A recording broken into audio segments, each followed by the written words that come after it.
Hi everyone, this is Sherry Clark, and welcome to Courage to Be Seen. This show's for anyone who longs to take charge of their life, to create more success, accomplish their dreams, and to live in inspiring ways to be powerfully visible and visibly powerful. I'll be sharing stories with you from my own career and experiences, from leading engineering teams for the last 20 years, and also from interactions I have been blessed to have with people I've met from around the world. I want to give you the tools, techniques, strategies, and inspiration so you can be the best you. You can achieve the success you desire, personally and professionally. Being authentic, confident, and empowered are the keys to success and the life that you want. You can have the courage to be seen.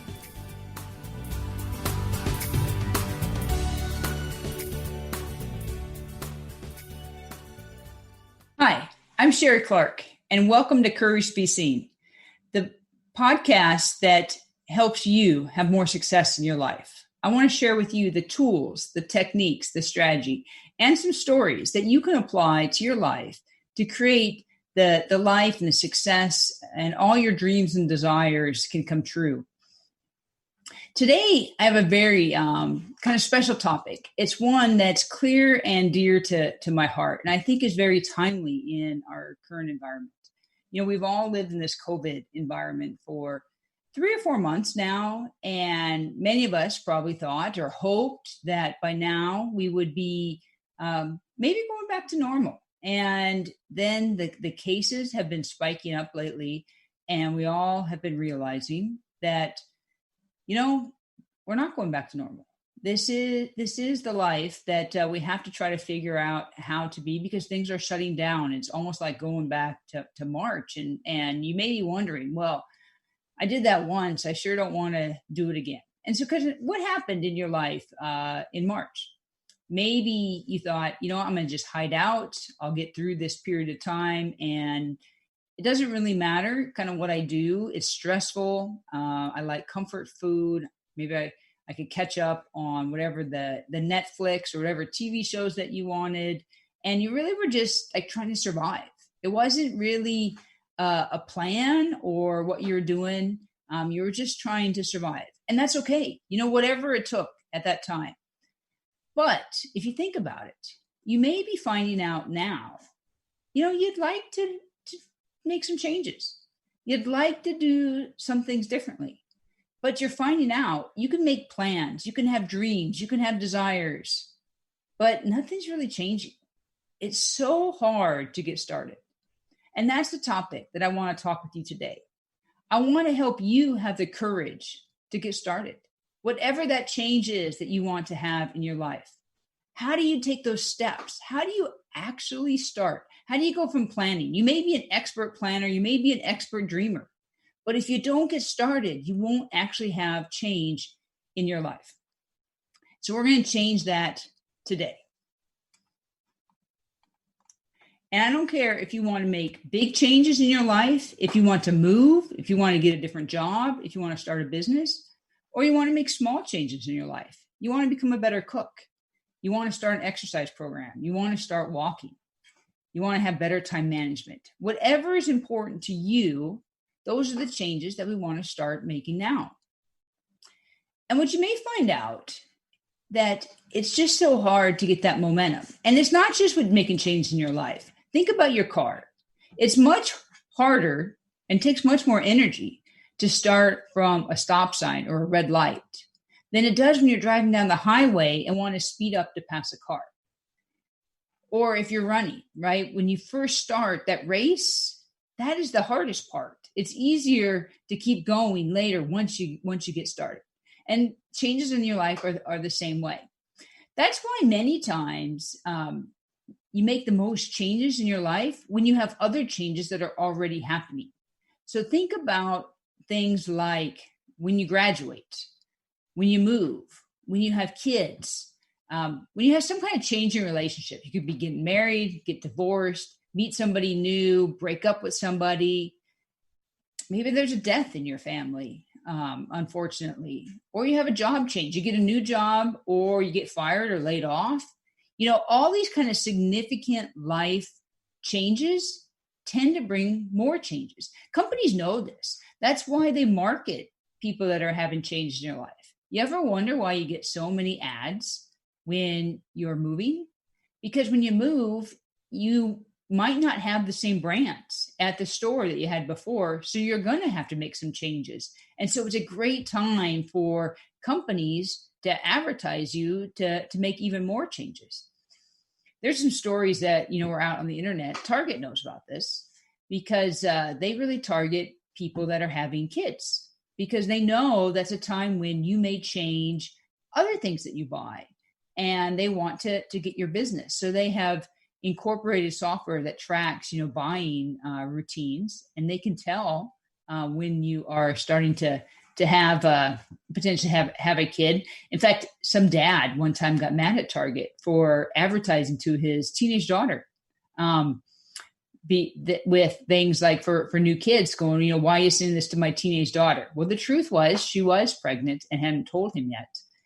So companies know that, change is easier when other changes are going on. So the key is you don't want to have to wait in your life to only make change when you have other significant life events. That's not taking control of your life. You don't want to say, oh, I'm not having any changes right now, so I guess I'll just live this life. I'll just let it, come to me and whatever it is.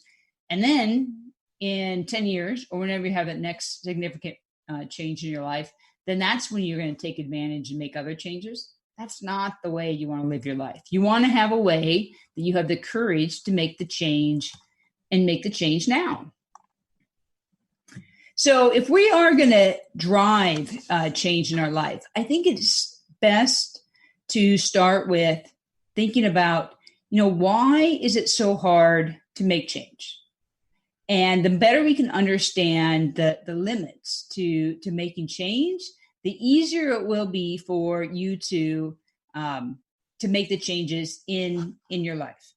So the first thing of why it's so hard to make change is it's scary because you may fail.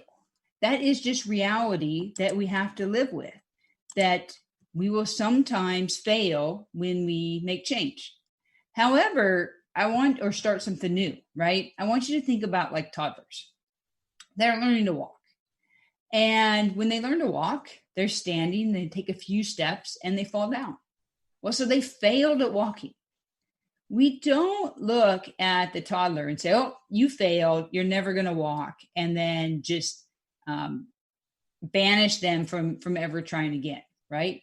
Instead, we celebrate the fact that they even tried to take a step. We laugh at it. We encourage them to try again. We encourage them to try again and again. And that's kind of how life works. We don't expect them to know how to walk right away.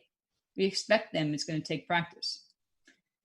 My son didn't walk until he was 4, actually. We had to work with him for a long time. And there were a lot of people that didn't think he would ever walk. My husband and I had confidence. We always knew he would walk at some point. That the schools wanted us to put him in a wheelchair and get him a wheelchair, and thinking that, well, he's not going to walk and that would be safer for him when he went to school because he started in a special program at age 3. However, he had a walker, and we worked with him, and he used his walker, and he was phenomenal because he would take that walker everywhere, through the gravel, through the grass, on the playground. He wanted to be with the other kids, and he'd use that walker. And one day, when he was about 4 years old, he let go of that walker and never used it again. And today he can walk, he can run, he can ride a bike, he can swim. And, we continually encouraged him. But if we would have been afraid of him failing, or any toddler failing, they'd never learn how to walk. So as you make change, just understand you're going to fail sometimes. And that is a chance for you to learn and try again. And sometimes it takes a lot of tries before you can actually be successful. The second reason that it is hard to make change and hard to have momentum is just the unknown. So maybe what you want the end game to look like. It could be a new business. It could be a new job. It could be that you want to move. Whatever that might be, and the change that you want to drive in your life, you know what the end looks like, and you know where you're at right now, but you might not know how to get there. You just, that unknown, what are those steps? What is the path to get from where you are to where you want to go? And because it's so unknown, it just is hard to actually, make the change. The third thing that a lot of people causes problems as they want to make change, I call it the first this, then that. And this is really a problem, more so with women than I think with men. But we tend to say, well, like, first I need to get a degree, then I can get that job. First, I need to take this class, then I can do that. First, I need to clean the house, then I can invite somebody over, to network. First my kids need to get out of the house, then I can focus on self-care. Whatever it might be, we tend to say, well, first this has to happen, then that can happen, rather than trying to figure out how to make whatever you want to happen now without having to have conditions on it first. So if that's what's stopping you, get that out of your head. You don't have to have a first then before you can accomplish what you want. The fourth thing is the judgment of others. And really it's like the fear of the judgment of others. What are others going to say? What do they say? What are their opinion? And this stops so many people from accomplishing what they would like to do and actually even starting change. And, you don't want to turn your life over to the opinion of others. It's your opinion is the one that matters. So if you really think of this, you really want to kind of divide comments and feedback into two categories. The first category is people really around you. So that's your friends, your family, maybe it's coworkers, people at work, but the close people around you. That's one category of feedback. And then the other category, I'm going to just call it anonymous feedback. Today's day with social media, we can get feedback from anywhere. And the truth is, this anonymous feedback, the feedback of people that really don't know you, people that, aren't important to you in your life, or they're not significant, let's say, in your life and have a vested interest, with you. That feedback, I would say, just ignore it. It really doesn't matter. If they're not close to you, that they're giving feedback. They might be doing feedback on social media. It might be anonymous. Maybe their name's on there. It doesn't really matter.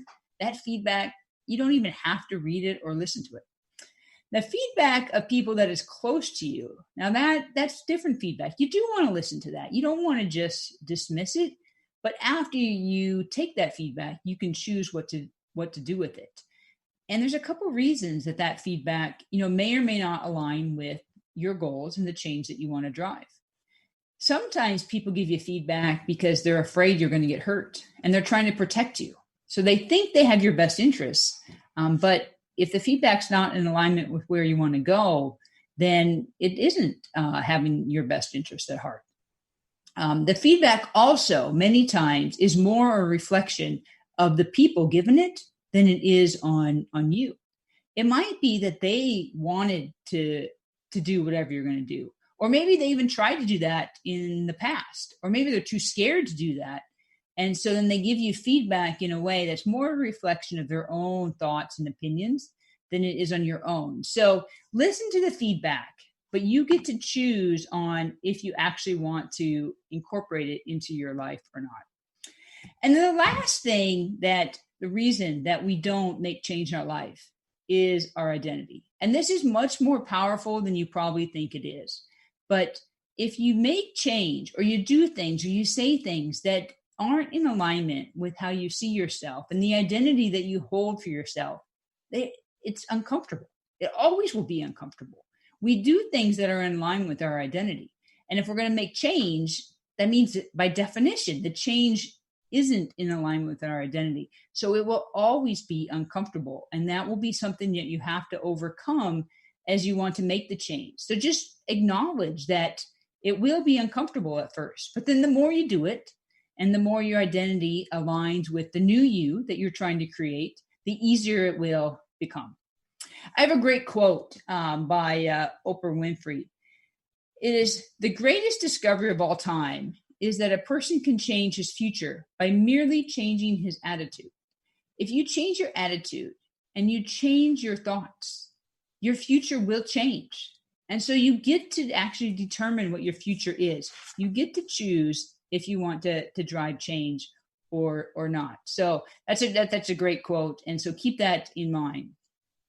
So now you think about, okay, if whatever that change that you want to drive in your life, and think about, the 5 things that I just talked about of what might be stopping you from making that change, because it's time. You don't need to just sit at home, even though it's COVID-19. We need to stay safe. We need to stay healthy, but it's time that you have the courage to make change in your life. So I want to go over some items that you can actually start to implement and make that change in your life. The first one, have clear direction of what you want. I'm surprised sometimes, maybe not so much anymore, but I was initially as I was doing mentoring and coaching of others, how often people don't really know what they want or they haven't articulated it. So take some time and write down, what is the change that you really would like to do in your life? Like in this instant, like what is that change now? And that's important to know because sometimes we don't want to write it down because we're afraid we could change our mind tomorrow and we want to actually do something different. And that's actually okay. It's better to be clear about what you want today. And then if it changes in the future because you get more information, you can always change your mind. So go ahead and take some time and write down. Some examples you might be thinking about is you want to improve your time management skills. Maybe you want to become a better public speaker or doing project management. Maybe it is that you want to become a better cook. It could be that you want to become a wine expert, or you want to travel. You want to become financially independent, or do you want to run a marathon? I'm not sure what you want to change in your life, and it doesn't matter what you want to change. To me, it's a personal decision. So pick something that you want to change in your life and write it down so that way you're clear about what is that you're trying to accomplish. The second step that I encourage you to do is kind of create a mantra, something that you can write down in alignment with the change that you want to drive. This is important because you could print it out, you could put it on your mirror, you could put it around your house, but you could read that and it will help you change your identity. That is one of the things that's stopping you from making that change. It can help you get that momentum. If you can be really creative, you could find a song that also is in alignment with your mantra. I do that sometimes with music. You might have something that has some lyrics that are in alignment with what you're trying to drive and trying to become. As you can listen to that, because then now you have music and there's something about as you do that, it can help you change that identity, make it more believable. And you want to have your mantra be kind of inspirational, not something that you are today, but kind of more of what you want to be in the future.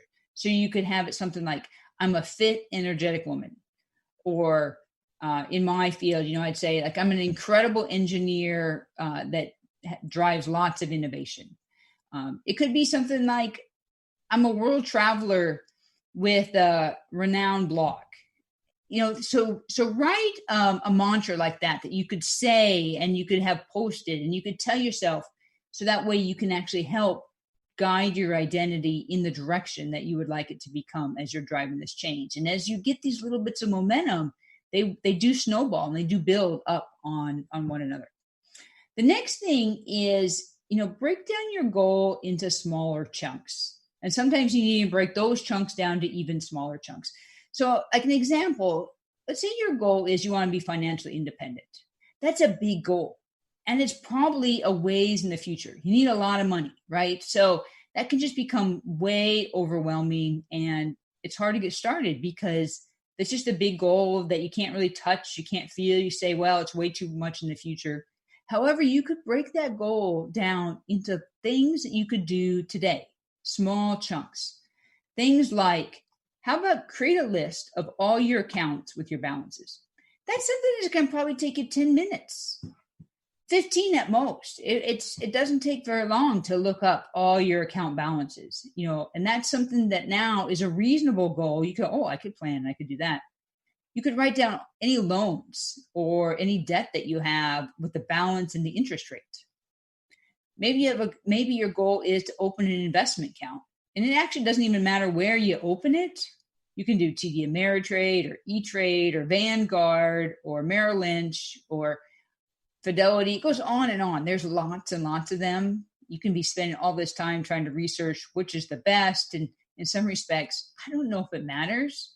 In the end, it's more important that you actually create momentum and you start an account than it is to have the perfect account. You can always create a new account later. So use that, create some goal that you can do in a small chunk, and you can plan it. None of these should be overwhelming. These are all things that take you 10, 15 minutes. But when you start putting them one after another, all of a sudden now you have momentum and you're making real change in your life. The fourth thing is carve out time in your schedule to work on your change. For me, the best time is first thing in the morning. That's when I have the most energy, the most energetic. Many times it's quiet in my house and I can get a lot done. But that doesn't always work, right? Maybe it is better once the kids go to bed that you take 20 minutes and you work on your change. Or you take a few minutes after dinner, after everyone's kind of settled, after the dishes are cleaned up. So find time that you can commit to, making this change. Ideally, it would be a little bit of time every day. But sometimes the ideal world doesn't work out. Maybe the only thing you can do is Saturday morning. And you're going to take half an hour Saturday morning to work on the change. And if that's all you can do right now, good, take it. It doesn't matter what kind of, commitment you can do to make change. Just commit to something. And then over time, you can modify that, as you can create more time in your schedule. The next thing is find something that you can take action on today. Don't put it off to tomorrow. Don't put it off, into the future. Okay, I have that time. I'm going to work on my change on Saturday. Like I talked about for the financial independence, some of that you could do today.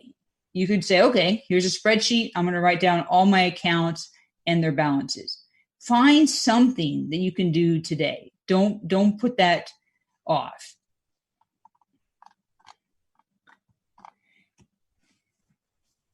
The next thing is find a role model.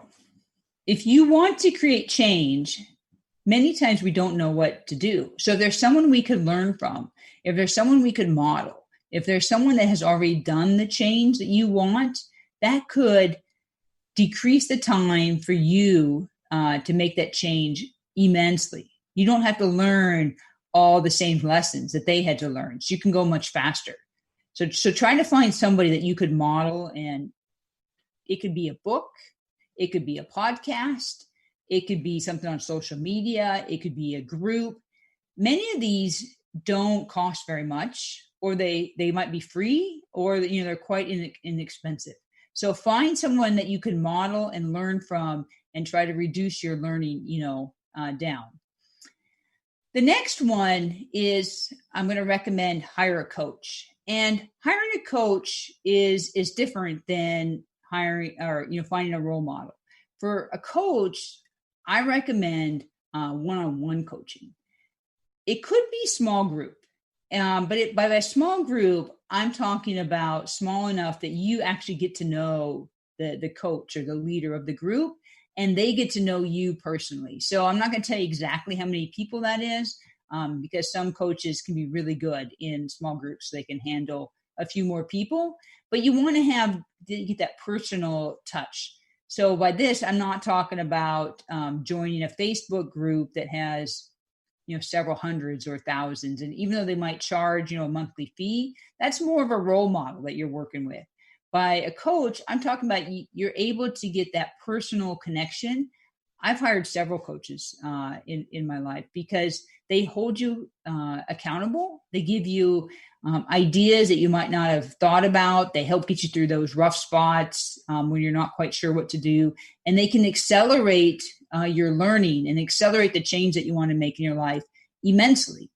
Now, when you hire a coach, you're not going to work with them for the rest of your life. Like, you hire a coach for a specific reason to work on something, and then you might move on to a different coach, or you might not need a coach, or you can go to a large Facebook group to get some of the support from others. But in the right instance, coaches can be very important to accelerate whatever you're trying to accomplish.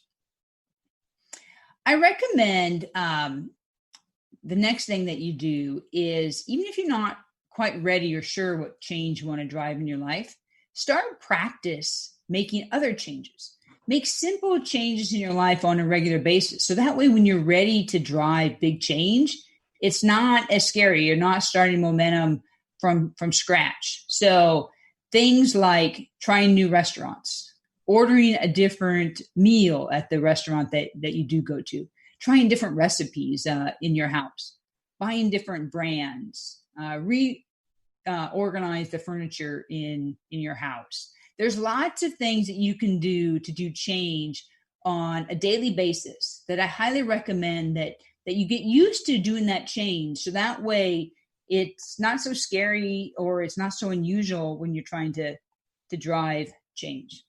The last thing that I'll tell you that you can do to drive change is you can burn the bridge. So if you really want to drive change, you can make it so you can't go back. Now, I would be careful about, if you want a new job, quitting your job before you have a new one. If you want, that can be just too much for most people. So I don't recommend that. However, there's many things in your life where you can burn the bridge. I wanted to change my look. So I donated a whole bunch of clothes, 80% of my wardrobe, before I went out and bought new ones. So I couldn't wear the old ones. So be careful when you want to burn the bridge. But it is something that really does work, because there's no way you can go back and you can drive change. So let me just summarize, these steps that you can use to drive change. The first one, make sure you have a clear direction. The second one, create a mantra. So that way you can work on changing your identity while you're making the change. Break down your change into smaller chunks so you can get to work on them and they're not overwhelming. Carve out specific times in your schedule to work on the change. Find something that you can do to take action on today. Get a role model, something that you can learn from so you don't have to start from scratch and learn all the lessons yourself. Hire a coach when it's appropriate. Practice by making other changes in your life, so that way when you decide to make change, it's easier. And lastly, burn the bridge so that you can't go back to the old way of doing things. We can only be ourselves. And I have found by embracing, my true self, having the courage to be seen, that I have transformed my life, and I have so much more enjoyment. I'm so much more happy, and my life just gets better and better. And this is what I want for you. I want you to have the courage to make the changes in your life. I don't want you to feel like you're stuck in the rut and you just have to go through life, whatever it brings. You can have the courage to be seen. I encourage you to check out my website, couragetobeseen.com. You can also follow me on Facebook and Instagram. I post daily inspirational messages. If you like this podcast, I encourage you to subscribe so you get a notification when the next one comes out. And until then, I look forward to talking to you soon. Have a great day. Thanks so much for joining me today. I hope you've been inspired to take action on at least one thing starting today. To learn more, check out couragetobeseen.com. There you'll find my blog and additional resources, including you can download a copy of 10 Ways to Live a More Courageous Life. Thanks again for listening, and make sure you tune in next time to learn additional ways to have the courage to be seen in your own life.